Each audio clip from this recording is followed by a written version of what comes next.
Hi Amy, I'm going to try to videotape. I've never done this before. So I want to show you on the yarn, whenever you buy your yarn, it tells you like what size it is, but then over here it shows what size needle you should use for this, or they recommend for that. You don't have to do it. You can use whatever. It just looks different. It's bigger or it's smaller. If you use a bigger hook than the number recommended, you're going to have bigger loops. So I have never followed that guide ever in my life. So to start with, we've got some, it's like normal everyday yarn. And I'm going to make a slip knot by wrapping it around and putting it in. So the first thing you're going to want to do is you're going to want to chain. So I take these two fingers and I hold this string right here and have the hook or the loop up in the air. Then, so I'm going to pinch it right on that knot so it doesn't leave. And then some people hold their yarn up here. I have never done that. I've always just left my yarn down here and held it. Whatever's comfortable. Some people buy a ring and they hook it up here and it holds it.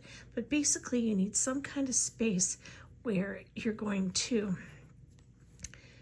insert the hook and we're going to chain.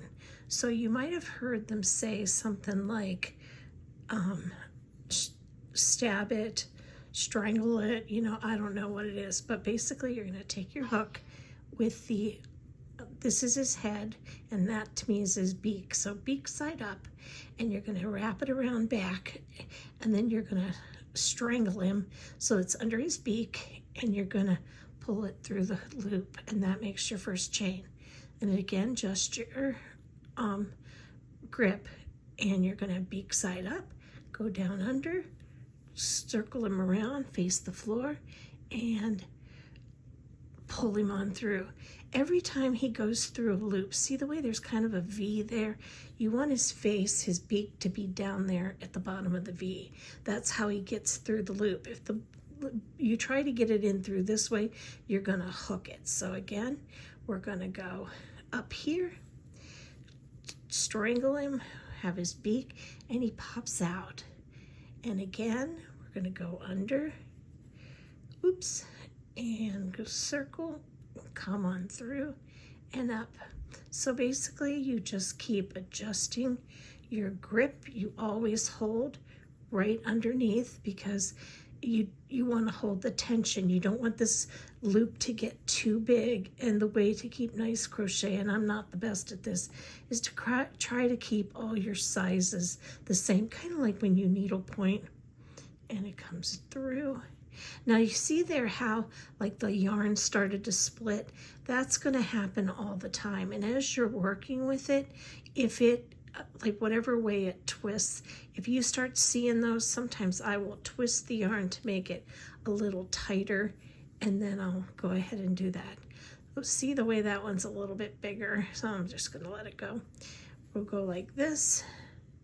To me, that's a little bit too what the beauty of the homemade look is, because, if they're all perfect, they can crochet on machines. If you want a machine thing, just buy a machine thing, and it's not like we're having our project assessed at the county fair for perfection.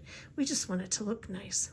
So a project will tell you how many chains to chain on, whatever it tells you to chain on when we're going to turn it. So we got like a bunch of V's, or maybe what you'd call hearts. We're going to always start our row with a chain. So if it's a single crochet, you're going to use a 1 chain, so that adds the 1. Now this is where it came out of. So this is your first hole, and I'm going to show you the single crochet. So you're going to take this, and with a single crochet, you go right in to the top of the chain, you come back out, and then you wrap it around like you're going to chain, duck his head. Now he has to come through 2 loops. So again, and see, then you have a nice little thing at the top. So again, we're going to go in here, oops, wrap it around, pull out, and through. And you're going to go in and wrap it around and out. Now he's going to come wrapped, and he's going to go through 2. And we're going to do this all the way down. So I'll meet you at the bottom.